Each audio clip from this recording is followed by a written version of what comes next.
Hello guys, welcome to Tamil Crypto Tutorials. இந்த வீடியோவில் நம்ம என்ன பார்க்க போகிறோம் அப்படின்னா பிட்காயின் டெக்னிக்கல் அனலைஸ் தான் வந்து பார்க்க போகிறோம். ஸோ அதுக்கு முன்னாடி இன்றைக்கி ஏன் பார்க்குறோம் அப்படின்னா இன்றைக்கி நைட் நம்ம இந்தியன் டைம் படி பார்த்திங்கன்னா ஒரு 11:30 12 மணி வரைக்கும் ஒரு மேஜர் மூவ் வந்து பிட்காயின் அண்ட் ஆல் கிரிப்டோ மார்க்கெட்டில் வரதுக்கான பாசிபிலிட்டி இருக்குது. ரீசன் என்ன அப்படின்னா யூஎஸ்டி, ஸோ யூஎஸ் டாலரில் Fomc ஸ்டேட்மெண்ட் வந்து வரதா இருக்குது. ஸோ இன்றைக்கி எந்த டைம் அப்படின்னா 11:30 12 மணி. ஸோ இந்த டைமில் வந்து மார்க்கெட்டில் வந்து ஒரு மேஜர் மூவ் வரலாம். சப்போஸ் இந்த மிட் நைட் மூவ் வரலன்னா கூட ஏர்லி மார்னிங் கூட மூவ்மெண்ட் வந்து வரதுக்கான பாசிபிலிட்டி இருக்குது. ஸோ ஓவரால் வந்து மார்க்கெட்டில் ஒரு ஹியூஜ் வால்டிலிட்டி வரதுக்கான பாசிபிலிட்டி இருக்குது. ஸோ ஒவ்வொரு மாதமும் இந்த மாதிரி இந்த அப்டேட்லாம் வரும்போது மார்க்கெட் வந்து நல்லாவே வந்து வால்டிலிட்டியோட மூவ் ஆகும். சரியா, பெரும்பாலும் வந்து இந்த நியூஸை யூஸ் பண்ணி தான் ஸ்டாப் லாஸ் ஹண்டிங்லாம் வந்து பெரும்பாலும் நடக்கும். ஸோ அதனால் நீங்கள் வந்து ஃபியூச்சர் ட்ரேட்லாம் வந்து பண்ணும்போது ரொம்பவே வந்து கேர்ஃபுல்லாக வந்து இருக்கணும் இந்த நியூஸ் டைமில். சரியா, சரி ஓகே, வாங்க வீடியோக்குள்ளே போகலாம். சரி ஓகே, பிட்காயின் என்ன கண்டிஷனில் இருக்குது, பிட்காயின் டாமினன்ஸ் என்ன கண்டிஷனில் இருக்குது அப்படின்னு தான் வந்து பார்க்க போகிறோம். ஸோ ஓவரால் பார்த்தீங்கன்னா பிட்காயின் நம்ம லாஸ்ட்டாக ஒரு வீடியோவில் சொல்லியிருப்போம். ஸோ மார்க்கெட் வந்து டவுன் ஆகிறதுக்கான பாசிபிலிட்டி அதிகம் அப்படின்னு.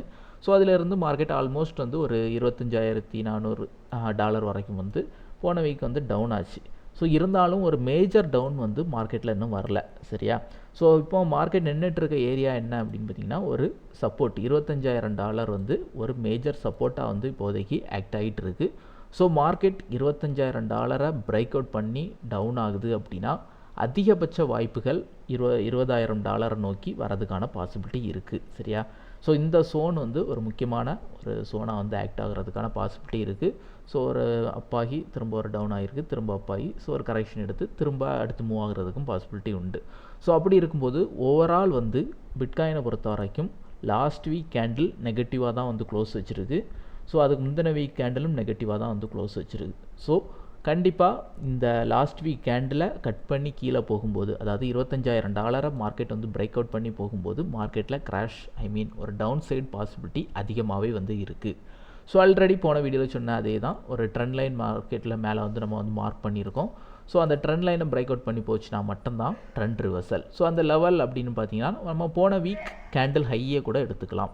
ஸோ அப்படி பார்க்கும்போது 27,400, ஸோ $27,400 மேலே மார்க்கெட் க்ளோஸ் வச்சா மட்டும்தான் இந்த ஏரியாவிலேருந்தே ரிவர்ஸ் ஆகும். அப்படி இல்லைனா அதிகபட்ச வாய்ப்புகள் பிட்காயின் வந்து டவுன் சைடுக்கான பாசிபிலிட்டி தான் இருக்குது.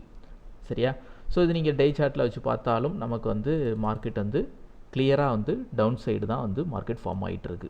ஸோ ட்ரெண்டை நீங்கள் பார்த்தீங்கன்னா தெரியும், ஹையர் லோ தான் வந்து ஃபார்ம் ஆகிட்டுருக்கு.